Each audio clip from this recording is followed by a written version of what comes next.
माननीय पूर्व मुख्यमंत्री श्री अरविंद केजरीवाल जी।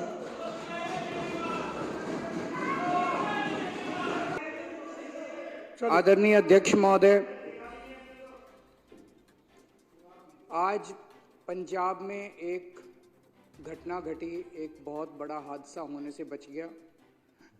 पूर्व उप मुख्यमंत्री सुखबीर बादल के ऊपर किसी ने गोली चलाने की कोशिश की, लेकिन पंजाब पुलिस की मुस्तैदी की वजह से और उनके अच्छे काम की वजह से एक बहुत बड़ा हादसा होते होते बच गया।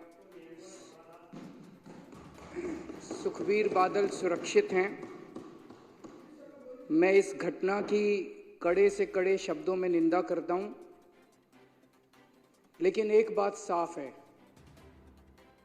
कि पंजाब और पंजाबियों को बदनाम करने की एक बहुत बड़ी साजिश रची जा रही है और इसके पीछे बहुत बड़ी बड़ी ताकतें इन्वॉल्व हैं जो पंजाब को और पंजाबियों को बदनाम करना चाहती हैं।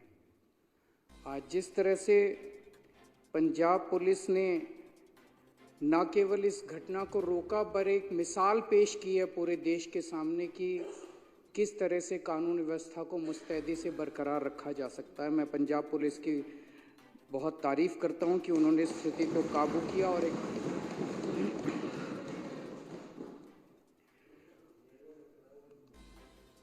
पंजाब में सुबह जब ये घटना घटी तो पूरी बीजेपी और इनके सारे नेता और पूरी मीडिया पंजाब में लॉ एंड ऑर्डर की पोजीशन को उठाना चालू कर दिया। पंजाब में तो हमने एक घटना को घटने से रोक लिया, लेकिन जब दिल्ली के अंदर सरेआम मर्डर हो रहे हैं, सरेआम शूट आउट हो रहे हैं, पूरी राजधानी गैंगस्टर्स के कब्जे में है, जगह जगह नशा बिक रहा है, महिलाओं के साथ बलात्कार हो रहे हैं, तब पूरी की पूरी बीजेपी ऊपर से नीचे तक चुप हो जाती है। और जब इनसे पूछा जाए तो इनके बड़े बड़े नेता कहते हैं क्राइम तो मुद्दा ही नहीं है, दिल्ली में लॉ एंड ऑर्डर तो मुद्दा ही नहीं है।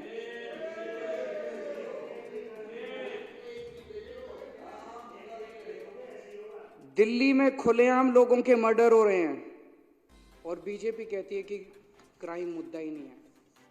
दिल्ली में महिलाओं के बलात्कार हो रहे हैं, महिलाएं असुरक्षित हैं, बीजेपी कहती है कि लॉ एंड ऑर्डर मुद्दा ही नहीं है। दिल्ली में सरेआम व्यापारियों को फिरौती मिल रही है, फिरौती की धमकियां मिल रही है, बीजेपी कहती है कि क्राइम मुद्दा ही नहीं है। दिल्ली में सरेआम गैंगस्टर्स व्यापारियों की दुकानों पे गोलियां बरसा रहे हैं और इनके नेता कहते हैं कि क्राइम मुद्दा ही नहीं है। गृह मंत्री अमित शाह की सीधे सीधे जिम्मेदारी बनती है कि दिल्ली की कानून व्यवस्था को सुचारू रूप से चलाया जाए और गृह मंत्री के घर के 20 किलोमीटर 30 किलोमीटर के दायरे के अंदर सरेआम शूट आउट चल रहे हैं। गैंगस्टर्स पूरा दिल्ली पे कब्जा कर चुके हैं और गृह मंत्री आराम से अपने घर में सो रहे हैं, उन्हें दिल्ली की कोई चिंता नहीं।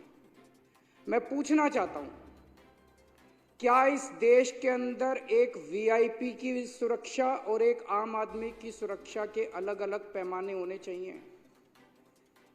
वीआईपी की भी सुरक्षा जरूरी है। आज सुखबीर बादल के ऊपर हमला हुआ, पंजाब पुलिस ने मुस्तैदी से उनकी सुरक्षा की, लेकिन जब दिल्ली के आम आदमी आज कल ट्रिपल मर्डर हुआ है देवली के अंदर, आज सुबह ट्रिपल मर्डर हुआ है। एक आदमी सुबह सुबह मॉर्निंग वॉक पे गया, जब घर वापस आया तो उसके माँ, उसकी पिताजी और उसकी बहन तीनों को उसने पाया कि उनका मर्डर कर दिया गया है। ये इनके लिए मुद्दा ही नहीं है, ये कहते हैं मुद्दा ही नहीं है। मैं पूछना चाहता हूं, क्या आम आदमी की सुरक्षा मायने नहीं रखती? क्या आम आदमी के जान की कीमत एक वीआईपी की जान से ज्यादा कम कीमती है? आप उस लड़के से पूछो जिसके 3 लोगों की मौत हो गई, उसके लिए तो सबसे ज्यादा वीआईपी उसके माता पिता और उसकी बहन ही सबसे ज्यादा वीआईपी थे।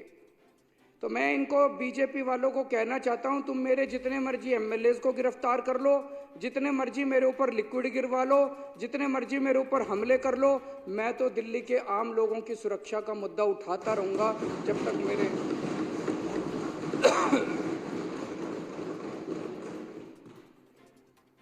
अब मैं दो शब्द दिल्ली की ड्रग व्यवस्था के ऊपर, ड्रग्स का जो माहौल दिल्ली के अंदर हो रहा है जिस पे अभी चर्चा चल रही है। मैं दिल्ली में जगह जगह कोने कोने में जा रहा हूं। इस टाइम कानून व्यवस्था इतनी ज़्यादा चरमरा गई है, खासतौर से जब से अमित शाह जी देश के गृह मंत्री बने हैं और उन्होंने दिल्ली की कानून व्यवस्था को संभाला है, तब से दिल्ली के अंदर पूरी दिल्ली की कानून व्यवस्था लगभग खत्म हो चुकी है। मैं काफ़ी समय चुप रहा क्योंकि मैं इस पे राजनीति नहीं करना चाहता था, लेकिन जब धीरे धीरे स्थिति कंट्रोल होने की बजाय बद से बदतर होती गई तो मेरे से चुप नहीं रहा गया, क्योंकि दिल्ली मेरे ही लोग हैं।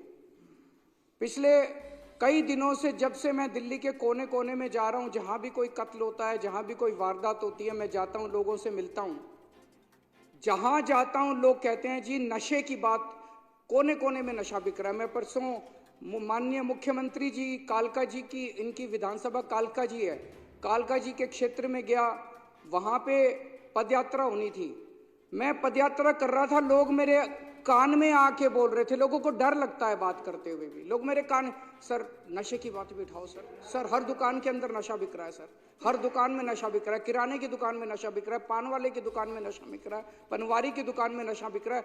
कोने कोने में दिल्ली को इन्होंने नशे का व्यापार बना दिया। पूरी दिल्ली के अंदर चाहे अमीर हो चाहे गरीब हो, किसी का भी बच्चा, किसी का भी फैमिली मेंबर नशे से परे नहीं है। इस टाइम स्कूलों में नशा बिक रहा है, हर कोने कोने के अंदर नशा बिक रहा है। मुद्दा ये, और पिछले 5 साल में ये नशा बहुत ज्यादा बढ़ गया है। एक मैं रिपोर्ट पढ़ रहा था, ये archives.today करके कोई वेबसाइट है, इसमें लिखा हुआ है कि कठपुतली colony, a DDA official says that ever since he joined work in the area in 2021 as many as 300 people have died due to drugs। एक कठपुतली कॉलोनी, अकेली कठपुतली कॉलोनी के अंदर नशे की वजह से DDA का अफसर कह रहा है कि 300 बच्चों की मौत हो चुकी है एक कॉलोनी के अंदर। ये कोई छोटी बात नहीं है। मैं इनसे भी कहना चाहता हूं कि राजनीति अलग है, लेकिन हमारे बच्चे मर रहे हैं, हम सब लोगों को मिलकर साथ काम करना चाहिए, बच्चों को बचाने के लिए काम करना चाहिए, इस पर राजनीति नहीं होनी चाहिए। ये नशा आ कहां से रहा है? दिल्ली में तो नशा पैदा होता नहीं है, हमारे दिल्ली के अंदर तो नशा मैन्युफैक्चर भी नहीं होता। ये नशा आ कहां से रहा है? मैं इस सम्मानित सदन के समक्ष कुछ डेटा रखना, कुछ इंसिडेंट्स रखना चाहता हूं। कहां से आ रहा है मुझे भी नहीं, लेकिन कुछ इंसिडेंट्स हैं। 1 अक्टूबर को दिल्ली के महिपालपुर में 562 किलो कोकेन और 40 किलो मैरिजुआना पकड़ा गया। ये गुजरात से आया था। 10 अक्टूबर को 208 kilo cocaine Ramesh Nagar waste Delhi से पकड़ी गई। ये गुजरात से आई थी। जब इन दोनों का पता चला, यहां गुजरात से अंकलेश्वर से आए थे, तो 13 अक्टूबर को अंकलेश्वर में वहां पे जब रेड हुई तो वहां 518 किलो और कोकेन मिली। ये सारी मिला के 1289 किलो कोकेन और 40 किलो मैरिजुआना था, जिसकी कीमत 13,000 करोड़ रुपए थी। सारी गुजरात से आई थी। भाई साहब, आपके भी बच्चे हैं, आपके भी बीवी, आपके भी पड़ोसी, आपके भी रिश्तेदार, बोल लेने दो मेरे को। 15 नवंबर को नारकोटिक्स कंट्रोल ब्यूरो ने गुजरात पुलिस और इंडियन नेवी के साथ जॉइंट ऑपरेशन में 700 किलो गुजरात के तट के ऊपर 700 किलो नशा पकड़ा और 82 किलो उसी दिन जॉइंट ऑपरेशन में दिल्ली से 82 किलो कोकेन पकड़ी गई, जिसकी कीमत 4,500 करोड़ थी। वो भी गुजरात से पकड़ा गया। अप्रैल 2024 में पंजाब पुलिस ने 48 किलो हीरोइन पकड़ी, जो कि गुजरात के समुद्री तट से आई थी। मई 2022 में गुजरात ATS ने दिल्ली और उत्तर प्रदेश पुलिस के साथ मिलके उत्तर प्रदेश के मुजफ्फरनगर के एक घर से 775 करोड़ रुपए की 155 किलो हीरोइन पकड़ी, जो गुजरात से आई थी। इलेक्शन कमीशन ने 20 मई को अपनी प्रेस रिलीज में बताया है कि कैसे गुजरात जो है वो देश में नशे का गढ़ बन गया है। उनकी प्रेस रिलीज में लिखा है कि लोकसभा चुनाव के दौरान 30,959 करोड़ रुपए की ड्रग्स पकड़ी गई, जिसमें से 1189 यानी कि 30% नशा केवल गुजरात से पकड़ा गया। ये इलेक्शन कमीशन का डेटा है। गुजरात के अंदर फैक्ट्रियां चल रही हैं नशा बनाने की, नशा मैन्युफैक्चर करने की और नशा प्रोसेस करने की। गुजरात में फैक्ट्री चल रही है। अवकार ड्रग्स लिमिटेड अंकलेश्वर में चल रही है। अवसर एंटरप्राइजेज अंकलेश्वर में चल रही है।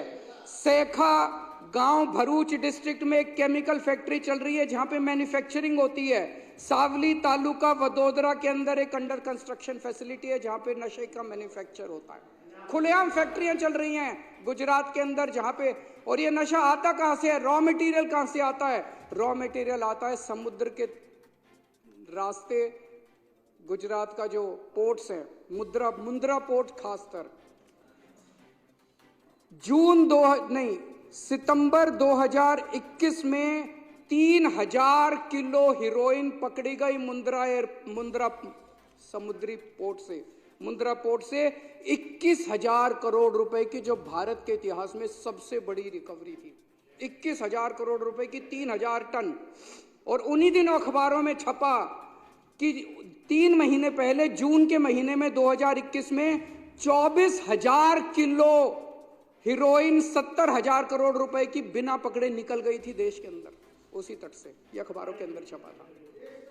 मई 2022 में 52 किलो कोकेन 500 करोड़ की पकड़ी गई मुंद्रा पोर्ट से। जुलाई 2022 में 375 करोड़ की 75 किलो हीरोइन पकड़ी गई मुंद्रा पोर्ट से, जो कि पंजाब ले जाई गई। जुलाई 2024 में 110 करोड़ की ट्रेमेडोल पकड़ी गई मुंद्रा पोर्ट से। ये तो पकड़ी गई, जो मुंद्रा पोर्ट से चली गई उसका पता नहीं। तो मोटे मोटे तौर पे निष्कर्ष क्या निकलता है? निष्कर्ष ये निकलता है अध्यक्ष महोदय, और एक अखबार की खबर के मुताबिक पिछले कुछ वर्षों में 2.5 लाख करोड़ रुपए की ड्रग्स जो है वो गुजरात के अंदर पकड़ी गई है। 2.5 लाख करोड़ रुपए की। इससे निष्कर्ष क्या निकलता है कि समुद्र के रास्ते मुंद्रा पोर्ट से ड्रग्स देश में एंटर कर रही हैं, रॉ मटेरियल एंटर करता है। गुजरात के अंदर ढेर सारी फैक्ट्रियां लगी हुई हैं और उन फैक्ट्रियों के अंदर उसकी मैन्युफैक्चरिंग होती है, प्रोसेसिंग होती है और वहां से पूरे देश के अंदर बांटी जाती है। पंजाब, उत्तर प्रदेश, हरियाणा, राजस्थान, मध्य प्रदेश, कहीं भी आज नशा पकड़ा जा रहा है। पता चला कहां से आया? गुजरात से आया।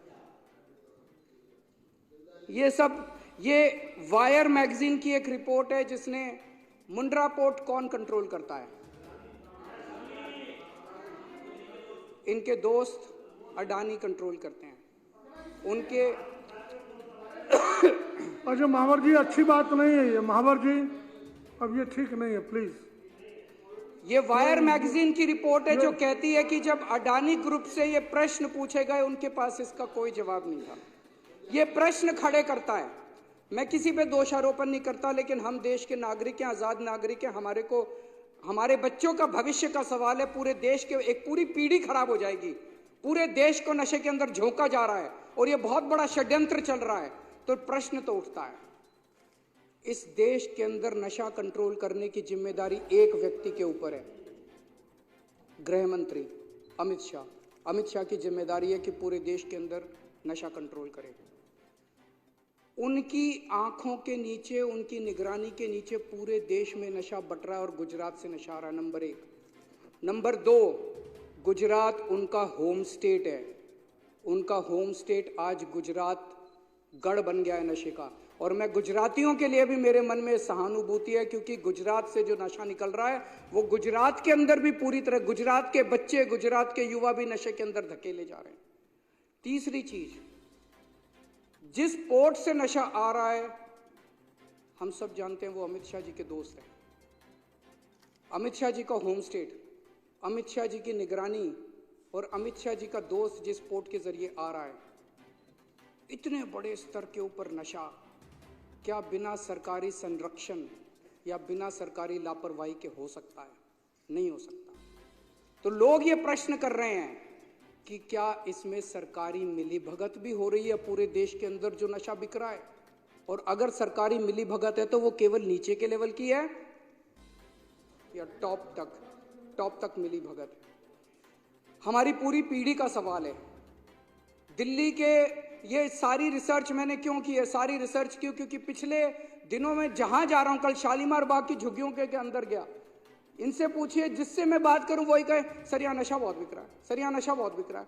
मैं परसों कालका जी गया, सर यहाँ नशा बहुत बिक रहा है, सर यहाँ नशा बहुत बिक रहा है। मैं जहां जा रहा हूं वहीं लोग नशे की बात कर रहे हैं। दिल्ली के अंदर पूरी दिल्ली के लोग, पूरे देश के लोग नशे से पीड़ित हैं। हमारे पूरे देश के युवाओं की भविष्य का सवाल है अध्यक्ष महोदय। इसीलिए मैं चाहता हूं कि अमित शाह जी इस देश की खातिर नशे के ऊपर एक्शन लेना, ठोस कदम उठाना चालू करें, नहीं तो जनता के मुंह बंद नहीं कर पाएंगे वो, जब जनता कहेगी कि सरकारी संरक्षण नशा करने वालों को मिल रहा है।